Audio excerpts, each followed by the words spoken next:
So, you might have heard the youngsters are now turning into very innovative entrepreneurs. They are turning their businesses into very innovative ones, and especially in the tea sector of Assam, we have lot many entrepreneurs who are really turning the technologies and who are leveraging the technologies to get their business kickstart. So today we have with us Miss Iram, a very young lady from Assam who is into tea business. Very rarely you can see a lady into this tea sector. So let's get to know her and about her tea venture, what she's up to and what she's planning further. Welcome to Business Northeast, Miss Iram. Thank you so much. So, Miss Iram, why don't you give us a walkthrough to your journey of tea? How like you got inspired at such a young age? Right. So I would say that it's not how old I am, but I got inspired by my grandfather. So this is like a long legacy. It's been a long journey, and I'm just sort of holding on to the baton that's been passed down to me, and then trying to continue what my grandfather, my father did. So it definitely comes from my father's side, right? I remember being a kid, my grandfather would teach me how to pluck leaves from these tea shrubs, tea trees, and then hand roll it and make like finished tea, like sun dry it, and have like a nice cup of tea.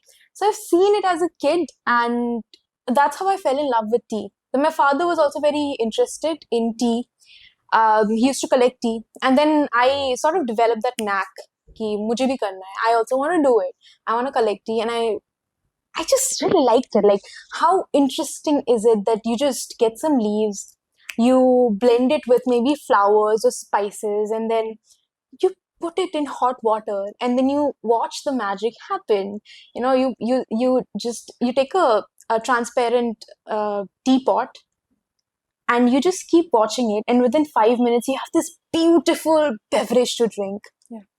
So that magical journey, that love for tea, is what I wanted to share with the world, because I know that people are not very used to luxury tea or artisanal tea that's made by hands, or uh, tea that is different from the roadside cutting chai. And that's what I wanted to share with the world. So I decided ki chalo, let's make it a business enterprise. And also because on the other side of the story are people who work really really hard to make tea possible, but their efforts are never really acknowledged. We never speak of them. When we talk of the ones who produce tea, the kind of image we have in mind is a woman who's smiling in a tea garden and she's plucking leaves. But when I am in tea gardens, I've rarely seen a woman smile. It's because their work is very hard. So what if they're just using their fingers to pluck the leaves from the tree and just throwing it back? But you need to look at the temperature, you need to look at the kind of day, and you need to look at the kind of ground that they work in. Their feet hurt because usually tea gardens are not very clean. It's not like all grassy, right? There's a lot of stuff on the ground. It's usually a very hot day. It doesn't matter if it's raining. It doesn't matter if there are leeches. They will have to work. So their work is not acknowledged enough in our tea ritual. So what I want to do is a very it sort of takes you back to the roots. It tells you about the ones who make the tea. It tells you about the patience that it takes, and it also takes you on a magical journey. So what I call my brand is Ojantrik. That's an Assamese word. Yeah. It means unmechanical, and it's an homage to the ones who make tea possible, and it's also an homage to the process of tea, because you go to a stall, it takes you 2 minutes and you get your glass of tea, right? But when you are making tea yourself, you need to select your leaves, you need to think of the flowers or the spices that go into the cup, and you need to boil your water, and you need to bring it down to the right temperature depending on the kind of leaf that you're using. So, if I ask you, like you just mentioned about your venture's name, Ojantrik, and it's a non-mechanical, non-technical term, referring to the nostalgia, the emotions of the tea workers there. So, what do you feel about the present situation of tea workers now? Because there has been a lot of discrepancies in the tea sector about their wages, about their working conditions, about the perks they are supposed to get. Right. So, what do you feel about the situation? What the government needs to do? Being such a young generation, you will have a new idea running in your mind, Yeah. which can obviously transform the whole sector. Mhm. So, why don't you just bring it up in front of Uh, the viewers? right. So I wouldn't say that it's so much on the government as it is on us as individual, or rather as corporations, because tea is not a government sector initiative, right? It's a business initiative that, I mean, most tea estates, most tea gardens are not managed by the government. And what is important to note here is the fact that 52% of tea that is produced is in the unorganized sector. So, in most tea gardens, they do not have doctors, so it is very, very mandatory for a doctor to be there on the estate. Most people have temporary jobs. So, tea pluckers have permanent jobs, they are employed by the estate, and sometimes they do like daily wage sort of work, which is being temporary workers, right? That sector is increasing, which means that they don't have the job security, they do not have other perks like ration, healthcare, housing. To speak also about the permanent workers who receive all of these perks on paper, in reality it's very different, the kind of houses they live in. Other side of the story is that now people are shifting to other forms of occupation, which sounds great but isn't, because the kind of occupations that take up house help, another unorganized sector, they would move out to a place like Bangalore, Chennai, any of these industrial cities, and they would take up some job there, right? Which is also not amazing, as amazing as it sounds. So they are exploited there. I've seen people who go somewhere down south to cut prawn tails. Just that it's a very mechanical thing that they do. And mind you, these are skilled people. To pluck leaves is not, I can't do it. I am a tea taster. I can't do it because I don't have the skill. I'm sure that it will take me years to master that. So why are people shifting when they have their families here, when they have everything here? They definitely have a reason, and they are also not shifting to office jobs. They're still in the unorganized sector, but it's still better for them. Speaks volumes about the kind of situation that we have here in the gardens. Flip the coin, the other side, you have small tea growers, right? Not very rich people or anything, not very privileged. They are also trying to make their ends meet. The government fixes the minimum wage. However, the prices of tea that is sold to the factories, that is not fixed. What invariably happens then is that the wages are going up, but they don't make enough money. The small tea growers don't make enough money from selling the leaves, which they can comfortably use to employ the tea pluckers. So there's a discrepancy there also. The minimum wage is something, but people are deciding their own local minimum wage, you know. So it's that I feel like enterprising, starting enterprises, doing business is what is going to be is what is going to be able to sort of improve the situation in the area. So maybe if this trend of not regulating, of selling bad leaves to the factories for whatever, we'll get into it. Okay, I'm a tea geek, so expect me to sort of geek out on tea. I'll get into it in a bit, but it's invariably reducing the quality of Assam tea. Yeah. So in 20 years, people wouldn't go gaga over Assam tea. So we can expect Ojantrik to bring the best qualities to the market through storytelling, or you are thinking something hatke? I mean, We storytelling is, come on, hatke. Don't take it from me. That's what I was thinking. So the blends, I would, I've named them after women. Oh, You know, wow. Yes, because, and these are very Assamese names also, because these are people that I've met in my life who who they have inspired me to, to really appreciate womanhood. You know what I mean? Like, obviously not real names because can't do that to people, but think of the name Horala, which means, in Hindi they say like Sarala, which means simplicity, right? Yeah. So that woman reminds me of, let's say, black tea, of nothing but black tea, CTCT. She's very grounded and she's so simple, yet she's so majestic. When you look at her, you just want to have a conversation with her, right? And I feel like that's how black tea would make me feel. Then there is another one called Joba. It's green tea with rose, hibiscus, and cinnamon. Yeah. So she's a very pretty young lady who is your friend, who wears pink, who likes pink, and she just goes around. She's very friendly. Everybody likes her. Everybody wants to be her friend. Then there is Kodombori, which is spiced black tea.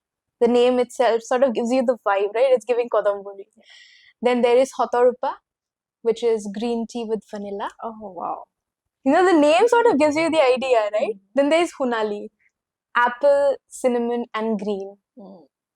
So as you just mentioned about the those innovative little names for your tea brand and how it is relevant to your mindset, your level of thinking, and the tea, the nostalgia, the emotions of Assam. So I would like to place a question regarding the tea quality. Uh, we have like reports of degrading tea qualities that you just mentioned. We just need to maintain a quality, but what are thoughts on that? Like, why this thing is happening? Why we are lagging behind the quality?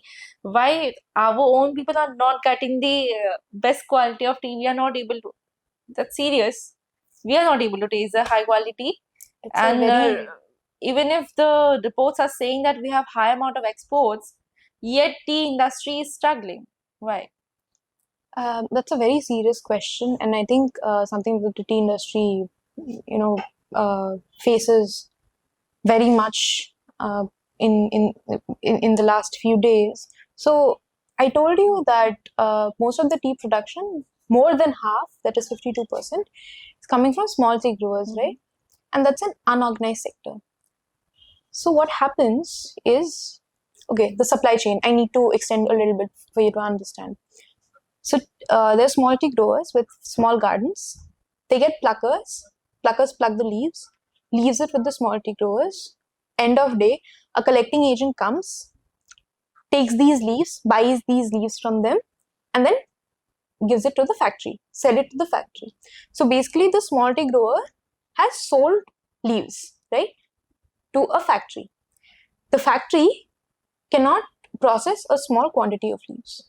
They need hundreds of kgs raw leaves they will need. So they invariably source it from different gardens in the area. Now that is a challenge to quality control. There's something as fine leaf count, which is the number of good fine leaf in some 100 grams of tea. If that is low, if there are less fine leaves, then the made tea is of bad quality. The factory will be able to sell that bad quality tea at a certain price. If the quality of tea is good, which means that the fine leaf count is high, there are more fine leaves, then the factory can sell it at a greater price. But what happens is, since there are so many different gardens and different owners, they'll only get average price. Doesn't make sense for them to sell tender, young leaves at a low price. Also, that tea is sold by weight, which means that tender leaves are lighter. And as leaves mature, as they are old, they will weigh more. Yeah. Twigs will weigh more. Like the stem will weigh more. So what do? They will ask pluckers to come. 6 days is the ideal time to pluck leaves, but they'll ask pluckers to come 12 days. Or 14th day, they'll pluck the leaves and they'll send it to the factory. which means that one, the people in the region will not get a good uh, money, good price for their raw leaves. And number two, when this 14-day leaf will get mixed with, let's say, a 10-day leaf, which is also not very good quality, but the average would come down to 12 days, not the 10-day quality, right? You get the idea. Am I able to explain it? Yeah, of course. So that is one of the major reasons why the quality of tea is deteriorating today. I would like to know, as a young mind, what are the ways you will think of promoting chai here, our sa in Assam? Because it's a high time now that Assam needs to again get to the, those days of sa here. I have some ideas.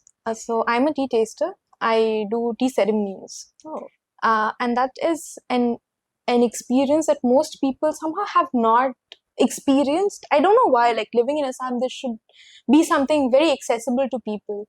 It also helps you understand like the quality of tea that you're drinking. So that's what I want to do. That we do tea tasting ceremonies. I host them. It's less about learning and more about having that experience with tea. That is one. And if someone is a travel enthusiast, they are most welcome to come to Golaghat, where we show them the whole process. So which area is yours? It's for cutting, Saripuria. I'm not sure if people are very familiar with these names, but for cutting is like the railway junction, and yeah, it's close to that. It's called Saripuria. Tea tourism has been running in everyone's mind since a few years. You can say right after the COVID, a lot of people have planned it, still in the process, but they are not able to, make it through the market. And what's the thing you can do through Ojantrik? Okay, so I'm a tea person. Okay, I'm not a tourism expert, but I'll still try to answer your question. I don't know, people, I've seen that they make resorts and they have these fancy sort of infrastructure, and they don't focus enough on the tea itself. So the focus is it's still tea tourism, right? Tea doesn't go out of the window, and it should not. The focus still should be on tea, and the focus should be on building a community. Who likes tea? It's not that you come to a tea tasting session because you have a date on that day, or you want to appear fancy on your Instagram, but it's about really loving tea. You need to have certain basic knowledge that what is tea, what are the kinds of tea, and what would you be having. And I'm more than happy to sort of take people through the very first stages, but that sort of conviction and that sort of interest should always be there. That comes first, and then anything else. So just because you like traveling and you're not at all interested in tea, and you don't respect that field enough or that work enough, you cannot come and you stay in a resort. So that, I feel like we can change that up a little bit. But again, like I said, I'm not a tourism expert. Okay, so how much one person needs to invest when they start in a tea business? Like you, although you are from a tea family, you have a tea background, yet you had to invest some amount to start with your whatever your kind of plan was. So right. I think I have lost count of how much in terms of money that was invested, because it was for many years, and also that I had to learn tea. And then there's also an investing a firm. It's called Impact. So they have invested their time, their expertise, and of course finances also. But if you ask how much it takes to sort of establish a tea company, it can cost you anywhere between 50,000 to a few lakhs or a few crores, because it depends on the level that you want to operate in. If you just want to sell tea without any knowledge, without anything, you buy 10 kgs of tea for what, 3,000? You buy some packs and you start selling, right? You can do that. Otherwise, you can also learn tea, which is very costly in terms of time and in terms of the opportunity cost also, because you could have started this sort of 50,000 wala business and then you could have moved ahead and learned it as you go. But you can take your time, you can learn. And to be able to establish a tea factory, I think it would cost you a crore, with land, with the infrastructure, with machinery and everything. So it's quite prohibitive that way. If you want to make good tea, you will face a lot of hurdles, which I am currently facing. But because of the kind of support I have around me, it's been made easy. It's been made easier. So thank you, Iram, for joining with Business Northeast today and letting the viewers know what it really takes up to run a tea venture and what are the challenges, what are the bottlenecks we need to cover up, not just the government, but also the people from tea sector and the common people. Thank you, Iram, for joining us. Thank you so much.